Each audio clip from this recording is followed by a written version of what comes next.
All right, guys, welcome back to The Regular. We didn't have a podcast episode last week, so I hope you've just been missing us so much and you're so excited that we're back this week. We have a really special podcast because this is you guys' first time on here. Yeah. So why don't you introduce yourself? Yeah, we are the King family. My name is Chris. I'm Brianne.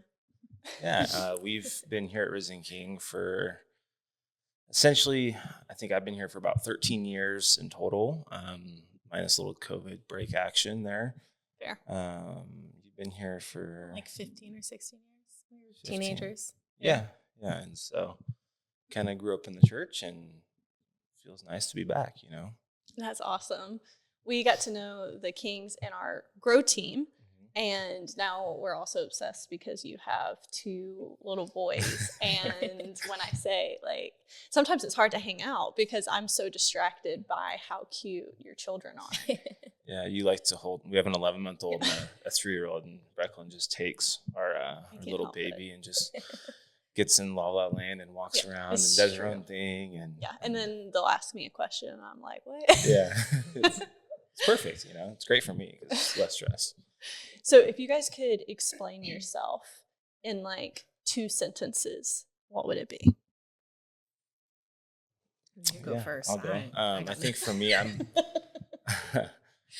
think in 2 sentences, I would say a strong-willed, passionate individual. And I'd like to believe that I truly am a God-fearing, striving to always, align myself with the Lord's heart. And I think that's why I really like this week's message, actually, because I used the term carry my cross. And so that's a term I use often of picking up my cross and walking with that daily. So that's probably how to explain myself. That feels really accurate. He's also the kind of guy who will be like, how's your heart today? And I'm like, I really appreciate that. Yeah, so. Dive in. Yeah, it's all or nothing. So yeah. What do you want from me?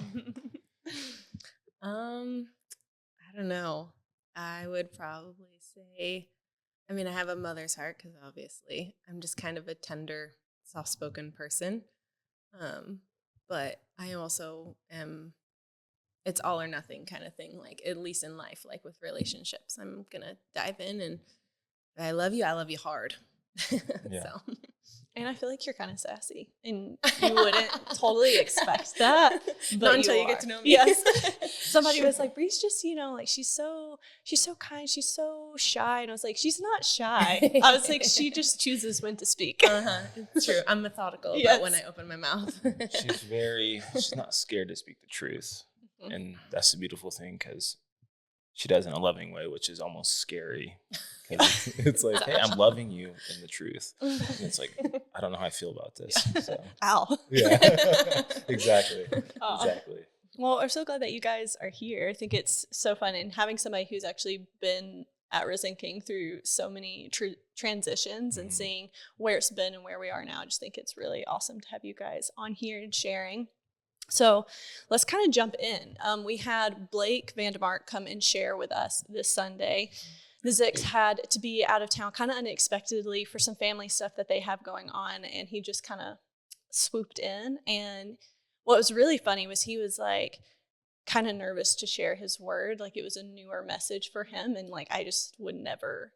When he came off the stage and he was like, man, I was so nervous. I was like, where? I did not see that at all. Yeah. But it was such an amazing message on Palm Sunday, and really the reality of what Jesus did, and how even just the intentionality of how he went to the cross, and the reality of our relationship that we have with him through that act of going through the crucifixion.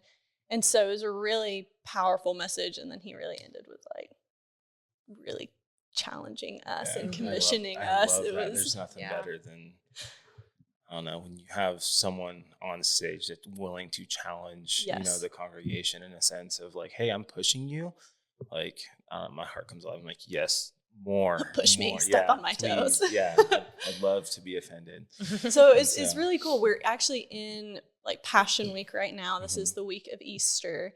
I think the way that he said it was, it's like the Super Bowl for the saints is this week. And so I just wanted to hear a little bit of what were your personal takeaways. I feel like he covered so much in 30 minutes. It was like a fire hose of information. So what were some of your like main takeaways? Yeah, I think you want to go first. No, you go. Okay. I think for me, the first thing that really stuck out was, I don't know if I've heard someone speak with so much passion and like intentionality of the crucifixion, and like his heart was really in it, and you could feel it's like, it was almost like a, hey guys, wake up, like this is the reality, like come and be a part. And like so his passion behind his, like you could feel it in his word, as he spoke. And so for me, that was the biggest thing. I was like, oh wow, like it's not like it wasn't made to be all sorrow and all the sadness. And I feel like oftentimes you get that on a Palm Sunday, like the sadness, and then, Easter Sunday is the joy and the resurrection. Yeah. And so, and I think he did a good job of showing his heart in that. And really, I appreciated that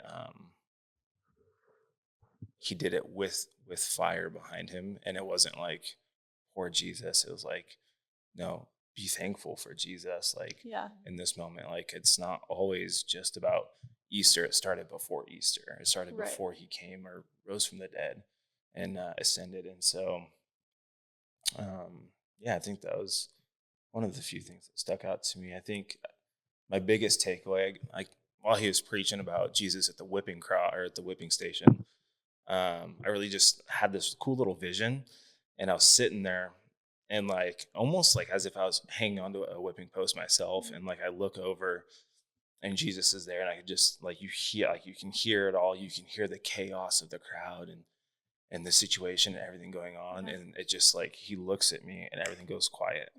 And this like sense of like warming comfort comes over me, and he smiles at me, and he goes like with just joy and compassion. He goes, I'm not sorry this is happening to me. Right. It's like, that's just what's coming from it. And it's like, I'm doing this with a joyous heart, knowing that this is the best thing I could ever do for you, right? Or for individually, for all of us, right? And so it was just a super cool moment of like finding joy in the hard spot. Yeah. And that's really been my takeaway this week is like, hey, if you can find joy while his muscles are being torn in half, literally, I can find joy at work. Yeah. I can, like I can find joy when my kids are screaming at me because of whatever reason it doesn't make sense. So. That's so good. I think there's like so many scriptures that we can read about rejoicing always and having joy always, and even in the bad and even in the suffering. But actually looking at the example that Jesus modeled, there's almost nothing that we could go through that's going to equal that. Yeah. And so just being like, we've had some different challenges in our own personal life this week, and just being like, hey, actually, even in this, there's so much to be grateful for. There's so much to rejoice in. There's so much, just choosing joy, not from an artificial place, but actually being like, oh, this is who God is for me. And so that is the joy that's in me. Yeah. Just aligning your heart posture with his, you know, and it's crazy how easy it happens when you do that. I don't know. It's just like when you're in alignment with the Lord, it's like, oh, that wasn't hard. Just, it's just intimidating to get there. Yes. And so. Oh, that's so good. So powerful. So cool that you had that vision during the message. It was very, very intimate and but not intimate at the same time. It's like, not just for me, but it's like, hey, for everybody. Yeah. Like, like it's this broad, like for the earth, for all being. But yeah. So good. Yeah. Anyhow. What about you, Brianne? That just caught me off guard. That made me tear up. I don't know, but it just, before he got to Jesus on the cross and at the whipping post, him talking about Moses and like even just coming here. I am not a theologian. I haven't studied the Bible extensively, and kind of with feeling inadequate and like I have nothing to bring. I'm like, who am I to talk about the message? I don't really have any insight that anyone is going to really want or need to listen to.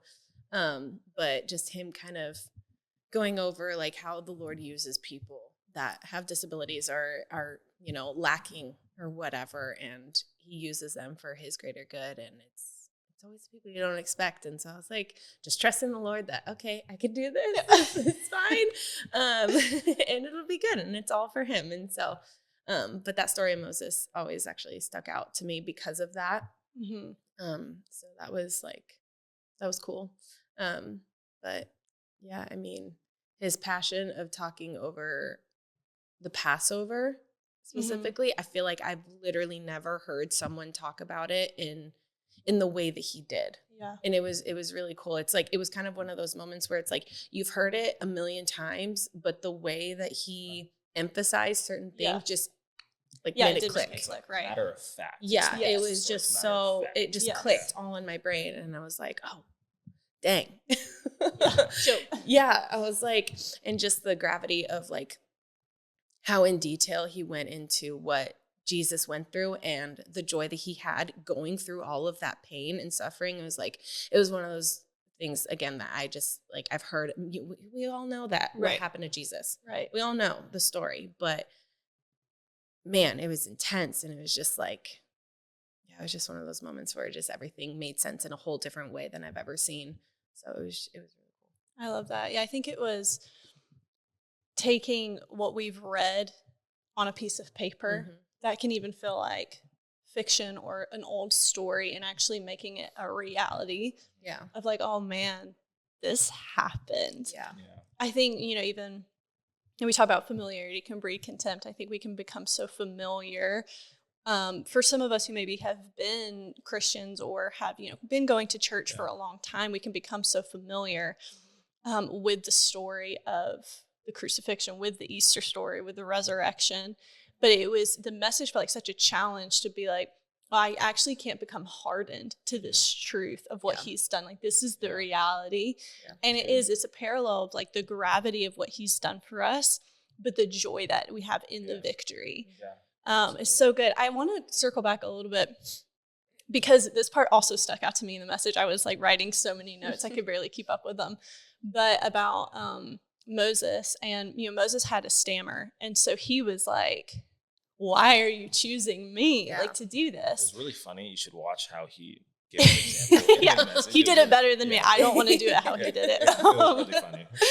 But I think it's so incredible. So many of us, I think, disqualify ourselves in one way or another, whether it's, I feel insecure, whether it's I have a physical stammer or disability, or I haven't been a Christian long enough, or I haven't done this thing, or I sinned yesterday, or whatever it is that makes us disqualify ourselves. Enough knowledge, right? I don't have enough knowledge, yes, or experience, or I'm too young, or I'm too old. Yeah.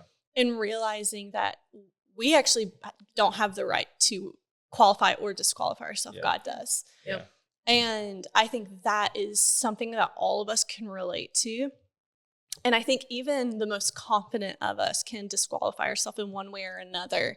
And so I feel like that was just such a powerful charge to us as a body of like, what is God calling you to? And are you actually shying away from your calling because of disqualifying yourself? I think that's big because, it's like, who are you to say that God's not going to give you the wisdom in the moment, or the power, or the knowledge, or the understanding to go about whatever situation you're in. Right. And if you, disqualify yourself, you're essentially stunting the Lord's blessing and anointing on your life. Right. And I think you did a good job calling that out without calling it out in full detail, because it's like, I think anybody can hear that and feel conviction in a way of like, oh, wait, how's that hit my heart? Like, what's that mean to me? Like, what am I doing in my life to where I'm not letting the Lord come through me for other people to see? Right. It's a level of surrender that we're really uncomfortable with most of the time. Yeah. So absolutely. Yeah. I mean, even like in my own personal life, like I never would have guessed that this would be my life. Like when I was in high school, I was homeschooled, and my parents wanted me to do something called dual enrollment, and you're kind of like chipping away at your college stuff.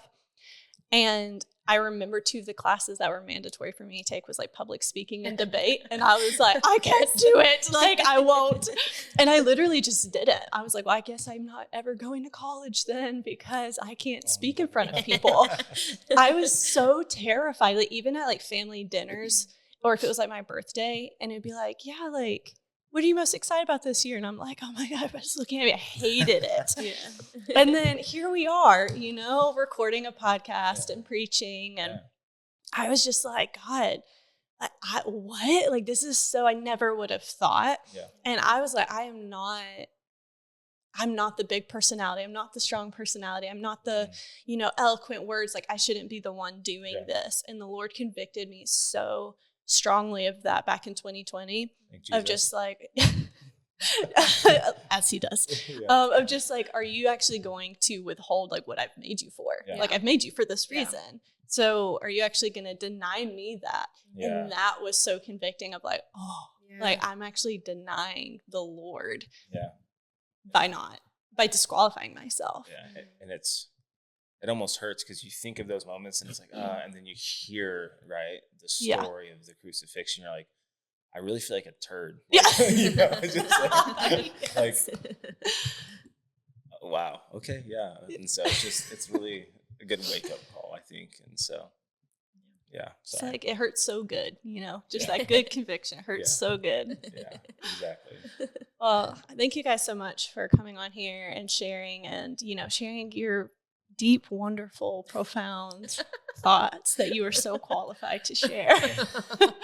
I hope that you guys have such a good Easter week. Do you guys have any like Easter traditions?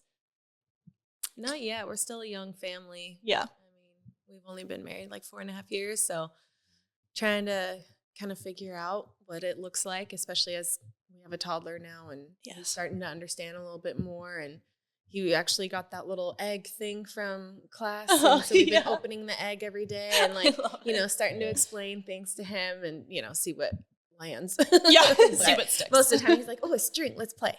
But yeah. I think just in this season of coming back to community for us and really getting back to be a part of the body of church, it's just where a lot of it comes down to where do we want to spend our time and where do we want to put our effort, especially in situations like this, because, you know, it's like we don't have a lot of close family community outside of this. So, you know, I think we're both super excited about the Good Friday service. Yes. And so it's been a handful of years since it happened. And we just love learning new family tradition, right? And so stuff like that, we might, you know, get up and make a family breakfast. I don't know yet. It doesn't matter. It's make those muffins again. Make this. They made us muffins the other day, and oh my God, they're good. So and good. So, I don't know. It's something we've talked about recently, and like we started good Christmas ones this year. Thanks to Cole and Kate. Shout out. Making Jesus a birthday cake. Cute. And so I think it just comes down to really finding time as well. Totally. Because busy. But we understand on a personal level. Yes. Yeah. Do you have any traditions that you do? No, I mean, we don't have kids yet. So I think that we just aren't. Literally, somebody asked me the other day, like, what are you doing for Easter? And I was like, oh yeah, there's a day after the church services. There's still another part of the day. I have no idea. Hopefully like some sort of like, normally on Easter we will do like communion as a family. So I think doing that and maybe making bread. I think that would be cool. A family communion. That would be fun. So breaking of the bread. Of sourdough, yes. Yeah, making sourdough bread. So I think that might be what we do, but you'll have to let us know, drop it in the chat. What is your favorite Easter traditions? Because obviously you need to give us ideas because we just don't know. We're out of them. But we hope you guys have such a great Passion Week and just diving into what this week represents. If you haven't heard about it yet, we do have our Good Friday services. It's going to be at the Civic Auditorium. And it's like a bunch of our local churches are all coming together to put this. It's going to be so cool, so powerful. There's a 4 p.m., a 6 p.m., and an 8 p.m. service. And Risen King is hosting, or we're not hosting the service. We're saying hello as you walk in. So if you want, an extra hug on Friday, then you should stop by. So I hope that you guys have such a great Passion Week, and we will see you Sunday on Easter. Bye, guys.